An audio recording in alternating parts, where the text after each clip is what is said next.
তাহলে যিনি খাজা গরিব নওয়াজ, ওনাকে তো আপনারা অনেকে জানেন, চেনেন, বোঝেন। শাহ আব্দুল হক মুহাদ্দিস দেহলভীকে আপনারা একটুখানি শোনেন। ইনি ছিলেন দিল্লি জামা মসজিদের ইমাম। কি ছিলেন?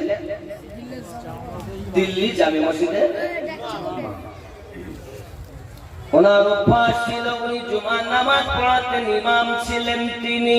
ওনার সঙ্গে প্রহরীগণ ছিলেন বাবা, কিন্তু উনি নামাজ পড়াতে আসতেন তো মুখ ঢাকা থাকতো। মানে কেমন লাগে আমি দেখাচ্ছি।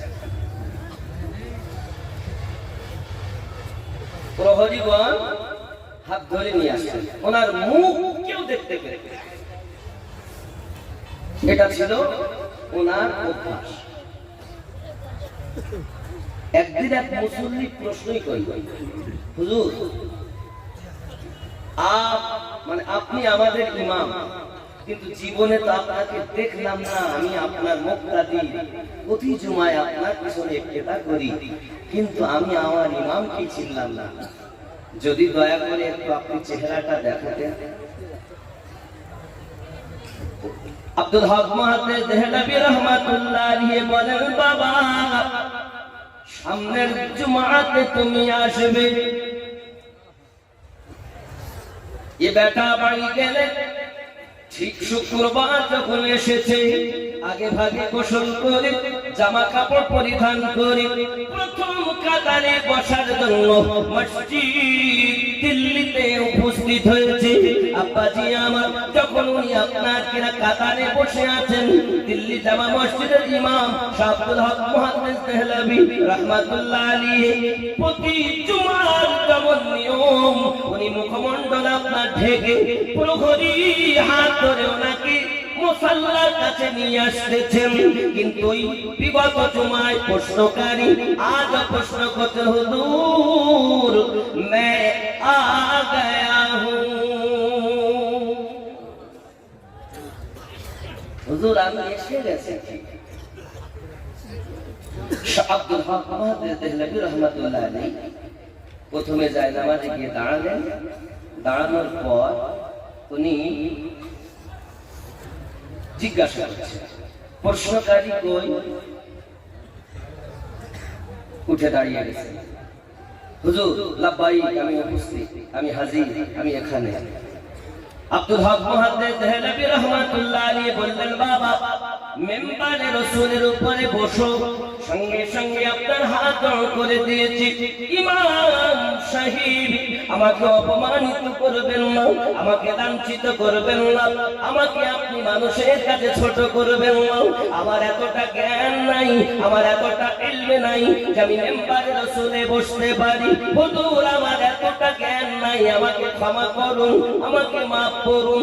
আমি শুধু আপনার কদমে আরজি জানিয়েছি। দীর্ঘদিন আপনার আমি জুমা মসজিদের মুসল্লি, কিন্তু জীবনে আপনাকে দেখলাম না। যার পিছনে ইক্তেদা করি, যার পিছনে নামাজ সমর্পণ করি, যার রুকু করাতে আমার রুকু হয়, যার সিজদা করাতে আমার সিজদা হয়, যার নামাজ হওয়াতে আমার নামাজ হয়, এই নামাজটা রব্বে কারীমের দরবারে আমি জবাবদিহি যখন করতে হবে। কিন্তু ইমাম চিনলাম না হুজুর, দয়া করে যদি চেহারা দেখাতেন, তাহলে লক্ষ লক্ষ মানুষের মাঝে হাসরের মাঠে আমি আপনাকে ইমাম রূপে চিনে নিতাম। এজন্য জান্নাতের পিছনে ইক্তেদা করো না। এক ওয়াক্ত নামাজ না পড়লে তো 80 হোক বা দোজখের কথা খুব হুজুরেরা বলে, কিন্তু নামাজ পড়ে যদি না হয় তাহলে কি হবে, এই কথা কেউ বলে। আমার জওয়ান যুবক সোনামানিকের আব্দুল হক মুহাদ্দিস দেহলভী রাহমাতুল্লাহ আলাইহি বললেন, বাবা তোমাকে বলেছি মেম্বারে বসতে, খুতবা তোমাকে দিতে হবে না। বাবা আমি জানি তোমার ইলম নাই, তুমি শুধু হুকুম পালন করো। যেই না ওই ব্যক্তি প্রশ্নকারী মেম্বারে রাসূলে গিয়ে আপনার বসেছেন, হুজুর কিবলা নিজের মাথার রুমালখানা খুলে তার মাথায় চাপিয়ে দিয়েছে। সমস্ত মুসল্লি হুজুরের চেহারা দেখছেন, আয় হায় আব্দুল হক মুহাদ্দিস দেহলভী রাহমাতুল্লাহ আলাইহি, কত সুন্দর নুরানি চেহারা, দাড়ি ঘন, আপনার ইহবর্ণ দেখতে অতি সুন্দর। যিনি আল্লাহর আশিক রাসূল ছিলেন, রাসূল প্রেমিক ছিলেন। এ বাবাজিরা আমার, এখন রুমাল চাপানোর সাথে সাথে ওই ব্যক্তি মেম্বার থেকে নিচে পড়ে গিয়েছে। এ বাবাজিরা আমার, রুমাল চাপানো সারা আর আপনার কিনা কয়েক সেকেন্ডের ভিতরে বেহুশ হয়ে যাওয়া সারা। মসজিদে হুলস্থুল মেচে গেছে, হুলস্থুল মেচে গেছে। আরে কেমন ইমাম জিন্দা মানুষ মেরে দিল, জিন্দা মানুষ মেরে দিল, কি জাদু করেছে তার ঠিক নেই। 5 রকম মানুষ 5 কথা বললে, যখন হুলস্থুল মেচে গেছে, শোর হতে লেগেছে, আওয়াজ হতে লেগেছে, ইমাম সাহেব বলছেন বাবা শান্ত হও। শান্ত হয়েছে। আল্লাহ খেলা, ওই প্রশ্নকারী বেহুশ হনেওয়ালা হুশ এসেছে, যদি বলেন সুবহানাল্লাহ। হুশ যখন ফিরল, এখন লোকের মনে কৌতূহল জারি হলো, এই বেহুশ হলো কেন? দেখবো কি যাবে, হঠাৎ যদি বেটাকে বসে থাকতে বেহুশ হয়ে যায়, কিছু একটা ধরেন আমি সেন্টার মাথায় হাত দিয়েছে, হাত দেওয়ার সাথে সাথে বেহুশ হয়ে যায়, তাহলে আপনাদের সকালে তো কি করেছে, আমি তার টেকনিক জাদু করে দেবো না নাকি? সত্যি বলে, এখন যেই হুশ ফিরেছে সকলের মনে কৌতূহল যে কি হয়েছে, কেন বেহুশ হলো। আব্দুল হক মুহাদ্দিস দেহলভী রাহমাতুল্লাহ আলাইহি রুমাল চাপানোর পরে, ও বাবা তুমি কেন বেহুশ হয়ে গেলে, দয়া করে তুমি আমাদেরকে বলো। সঙ্গে সঙ্গে ওই ব্যক্তি আপনার চোখের পানি ঝরেছে আর হুজুরের কদম কানা ধরেছে, ইমাম সাহেব আমাকে মাফ করে দিন, আমাকে ক্ষমা করে দিন, আমি জীবনে কোনোদিন আপনাকে বলবো না, আপনি আমাকে চেহারা মোবারকা দেখিয়ে দিন, আর কোনোদিন বলবো না, হুজুর আমাকে মাফ করে দিন। সঙ্গে সঙ্গে ইমাম সাহেব বলছেন বাবা তুমি কান্না করলে হবে না, এতগুলো মানুষের মনে প্রশ্ন হলো কেন তুমি বেহুশ হয়েছো বলো নাকি, কেন বেহুশ? হুজুর আপনি আমাকে মেম্বারে বসতে বলেছেন, আমার মতো পাপী আপনার হুকুম পালন করি, যেই কিনা মেম্বারে বসেছি হুজুর, মেম্বারে বসার পরে আপনি মসজিদের দিকে তাকিয়ে দেখি শত শত মানুষ নামাজ পড়ার জন্য মসজিদে বসে আছে, শত শত মানুষ নামাজের জন্য অপেক্ষা করতেছে, কেউ বা নামাজ পড়তেছে, কেউ বা আপনার বসে রয়েছে। হুজুর শত শত মানুষ দেখেছি, মনটি আমার খুশিতে আনন্দে ভরে গেছে, কিন্তু আপনি যখন আপনার চেহারা মোবারকার, আপনার মাথা মোবারকার রুমাল খানাকে আমার মাথাতে চাপিয়ে দিয়েছেন হুজুর, আমি মসজিদের দিকে তাকাইয়া দেখি শত শত কুত্তা, শিয়াল, বিড়াল মসজিদ ভর্তি হয়ে আছে। আমি চিন্তা করলাম আল্লাহ গো, এই মেম্বারে বসলাম, আমি দেখি শত শত মানুষ রুমালটা চাপানোর পরে শিয়াল, কুত্তাতে, বিড়ালে মসজিদ ভরে গেল কেন? আমি এইটুকু দেখে বেহুশ হয়ে গেছি।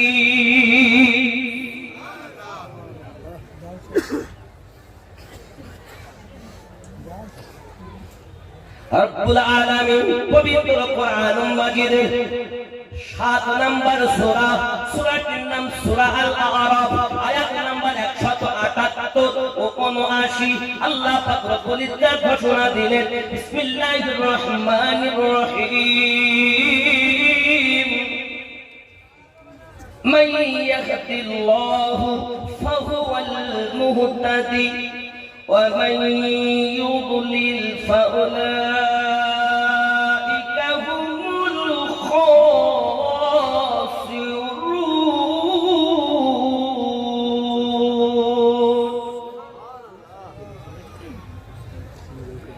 ولقد ذرأنا لجهنم كثيرا من الجن والإنس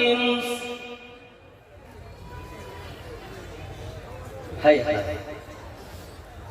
আমার আল্লাহ পাক কত সুন্দর কথা বলেছেন, আমি আল্লাহ যাদের হেদায়েত দান করি তারা হেদায়েত প্রাপ্ত হয়, ও মাইয়ুদিল আমি আল্লাহ যাদের পথ ভ্রষ্ট করি ফাউলাইকা হুমুল খাসিরুন তারা হলো ক্ষতিগ্রস্তদের অন্তর্ভুক্ত। আমার আল্লাহ পাক বলেন ওয়ালাকাদ যারানা লি জাহান্নামা কাসীরাম মিনাল জিন্নি ওয়াল ইনস আমি আল্লাহ পাক আল্লাহ তাআলা জিন জাতের জন্য আর মানব জাতির জন্য জাহান্নাম তৈরি করে রেখেছি। আয় আমার রব, আপনি এত সব করে বান্দা বান্দি সৃষ্টি করেছেন, কেন আপনি জাহান্নাম বানালেন? আমার আল্লাহ পাক আল্লাহ তাআলা বলেন লাহুম কুলুবুল্লাহু লা ইয়াফকাহুনা বিহা আমি আল্লাহ পাক তাদের অন্তর দান করেছি, অন্তর দিয়েছি, অন্তর দিয়ে তারা চিন্তা ভাবনা করে না। আমি আল্লাহ তাদের অন্তর দিয়েছি, চিন্তা ভাবনা করে না। আমি আল্লাহ তাদের কান দিয়েছি, তারা শোনে না। আমি আল্লাহ তাদের চোখ দিয়েছি, তারা দেখেও দেখে না। জেনে রাখো আমি আল্লাহ ঘোষণা দিলাম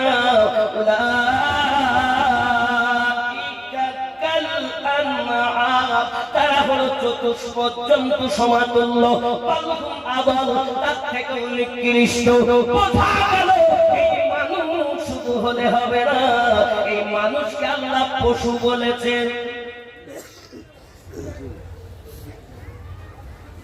কোন সূরায়? 7 নম্বর সূরায় 178 নম্বর ও 79 নম্বর আয়াতে। ও যুবক সোনা মানিকেরা, বোঝা গেল মানুষ পণ্ডিত্য দর্শন স্পর্শন আকর্ষণ এক জিনিস নয়। রাস্তার পাথর আর বালুতে টুকে ফেলার পরে পাথর আর পরশ পাথর কখনো এক নয়। হবে আপনার পায়ের জুতো একজন, হে বাবা আপনার মায়ের পায়ের জুতো সন্তানের জন্য দামি, এক ছাত্রের জন্য ওস্তাদের পায়ের জুতো দামি। ঠিক কিনা বলে?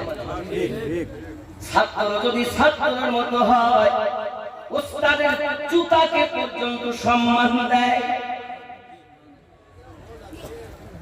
কথা বোঝা যাচ্ছে না?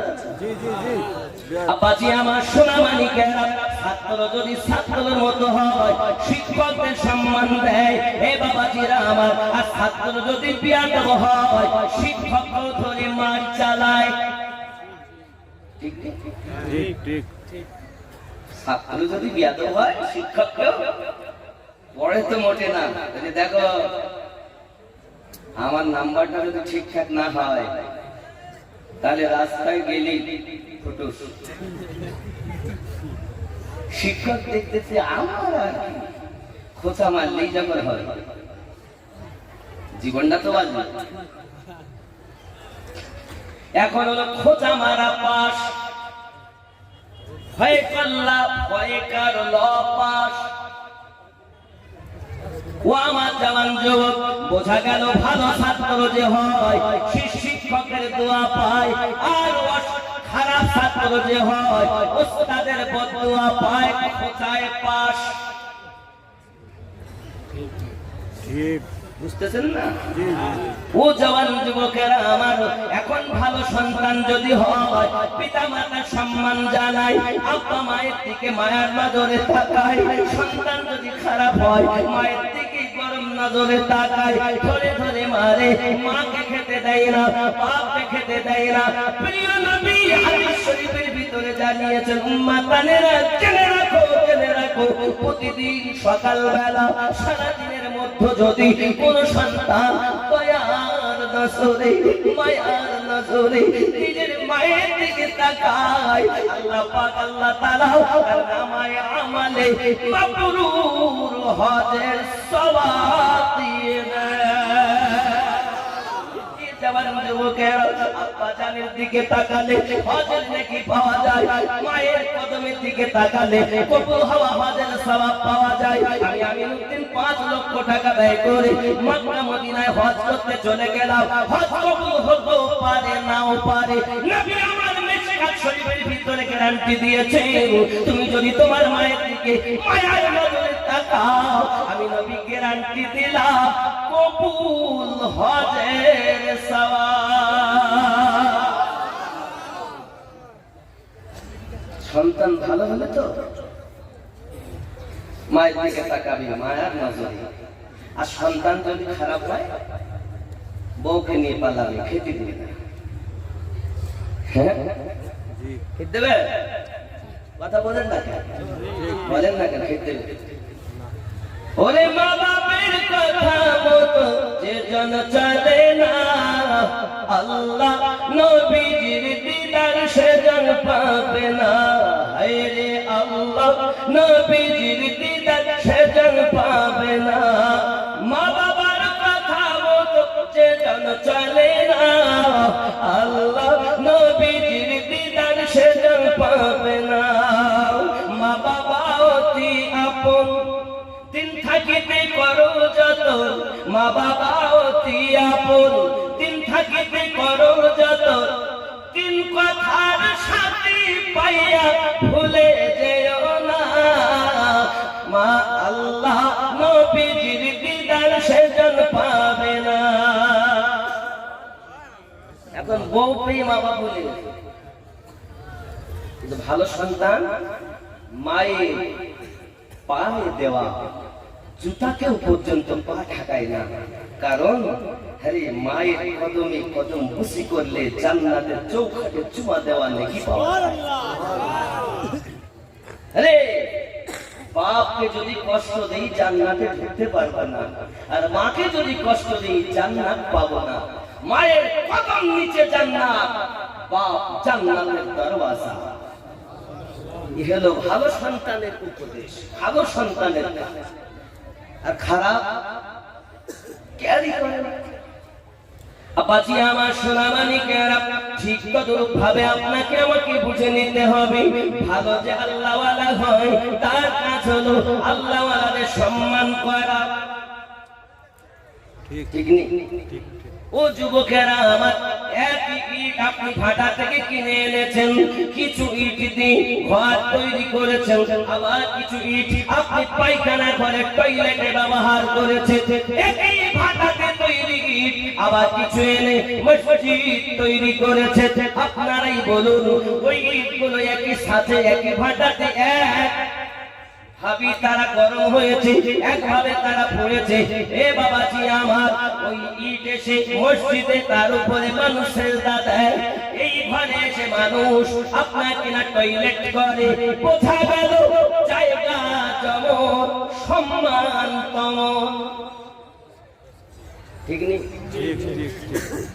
আব্বাজি আমার সোনামানিকেরা, এমনিতে কোনো সম্মান ছিল না বাবা, কিন্তু চামড়া যখন কোরআন মাজিদের সঙ্গে লেগে গেছে, মানুষ কোরআন মাজিদ তেলাওয়াত করে, চুমা খায়, সিনাতে লাগায়। ওরে চামড়া, তুই যখন ছিলি চামড়ার ফ্যাক্টরিতে, তখন তোকে কেউ এমন ভাবে চুমতো না, কিন্তু আল্লাহ পবিত্র কালামের সঙ্গে সেরের আওয়াজ লেগে যাওয়ার জন্য, স্পর্শ করার জন্য তোর সম্মান হয়েছে, মানুষ তোকে চুমা দেয়। ঠিক নেই? কোথায় মা বাপের চপ্পল আর কোথায় আল্লাহ আল্লাহ ওলিদের চপ্পল, জুতা এক। ঠিক তদরূপ বাবা খাজা গরিব নওয়াজ মাইনুদ্দিন সঞ্জরি আজমিরি রাদিয়াল্লাহু তাআলা আনহু, ওনার ব্যবহার করা জুতা মোবারক। এ বাবাজি আমার, যোগী জয়পাল একের পর এক জাদু দেয়, জাদু দিয়ে দিই আপনার মুসলিমদেরকে ধ্বংস করার চিন্তা ভাবনা, পৃথিবীর কথা ধ্বংস করো, ধ্বংস করো, কোনো মতে কাজ করতে পারে না বাবা। হঠাৎ যখন আপনার যোগী জয়পাল হাওয়াতে উঠতে লেগেছে জাদুর বলে, গরিব নওয়াজ আওয়াজ দিলেন, বাবা আয় আমার জুতো, যা যোগী জয়পালকে নামিয়ে নিয়ে আয়। জুতা হাওয়াতে উঠতেছে, যোগী জয়পালের মাথায় পড়তেছে, নাম নাম নাম, আর নামিয়ে তাকে গন্ডির ভিতরে রেখেছে। যোগী জয়পাল কদমে পড়ে গেছে, হুজুর মাফ করে দিন, ক্ষমা করে দিন, আমি যাহা করেছি সব ছিল জাদু, আর আপনি যাহা করেছেন এগুলো আল্লাহর কুদরতি শক্তি। আমাকে বেঈমান রাখবেন না, কালেমা পড়াইয়া নবীর গোলাম বানাইয়া দেন। নারে তাকবীর, নারে তাকবীর, নারে রিসালাত, নারে রিসালাত, नारे हैदारी, नारे हैदारी। मसला के आला हजरत हजरत कारी मौलाना अमीनुद्दीन नक्शबंदी साहिब, नारे तकबीर। ওগো আল্লাহর ওলি মরে না রে, অমর চিরদিন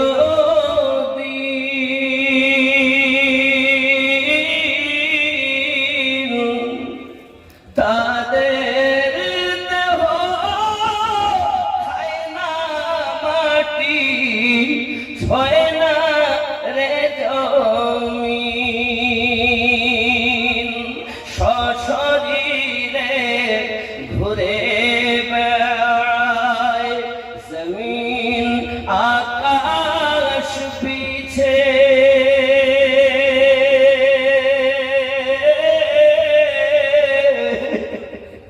নয়ন ভরে দেখি তোমায়, অনেক কথা আছে।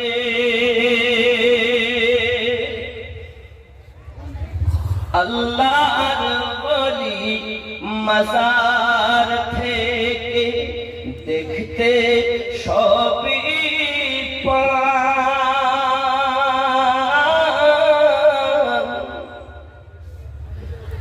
মুসিবতে মাদাদ দিতে ওগো তিনি ছুটে যান। কুদরতের ওই টেলিভিশন আছে তাদের কাছে,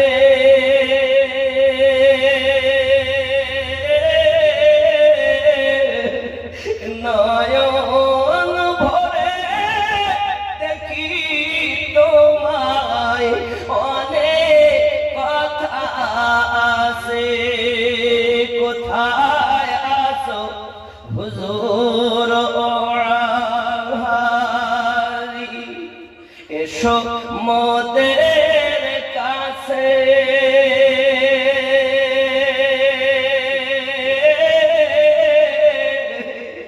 নয়ন ভরে দেখি তোমায়, অনেক কথা আছে।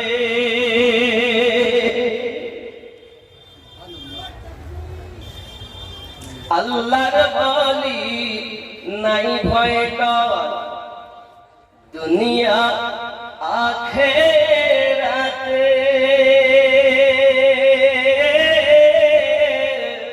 আল্লাহর ভয়ে হয় জারি, তাদের পায়ে হাতে। ফানা ফিল্লাহ, আল্লাহর সাথে তারা মিশে গেছে।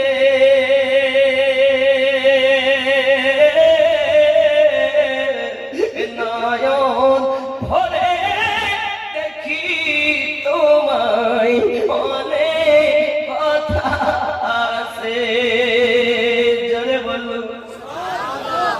কাম ক্রোধ লোভ মোহ মৎসর্যকে বিলীন করে দাও। একজন দিল জিন্দা, রূহ জিন্দা, খফি জিন্দা, সির জিন্দা, আখফা জিন্দাওয়ালা, পাঁচ লতিফা জিন্দাওয়ালা, মুর্শিদওয়ালা, নবীওয়ালা, আল্লাহওয়ালা কামান ধরে নাও। ওই ব্যক্তি হলো তোমার পথ প্রদর্শক। সেই ব্যক্তির কথা শুনে যদি জীবন পরিচালনা করো, ওই ব্যক্তি তোমাকে জান্নাতে নেবে। যার কলব জিন্দা নাই, যার রূহ জিন্দা নাই, যার সির জিন্দা নাই, যার আত্মা জিন্দা নাই, যার খফি জিন্দা নাই, ওই ব্যক্তির সঙ্গে যদি সম্পর্ক করা হয়, দুনিয়া তো বরবাদ, আখিরাত তো বরবাদ হবে। আমার আল্লাহ পাক বলেন, আমি যাদের হেদায়েত দান করি তারাই হেদায়েত প্রাপ্ত হয়, আর আমি আল্লাহ যাদের পথ ভ্রষ্ট করি তারা পথ প্রদর্শক আউলিয়াকে মুর্শিদ রূপে পাবে না। আল্লাহর ঘোষণা, আরে দুনিয়ায় যারা কামেল মুর্শিদ পেয়েছে, আল্লাহ তাদের হেদায়েত করেছে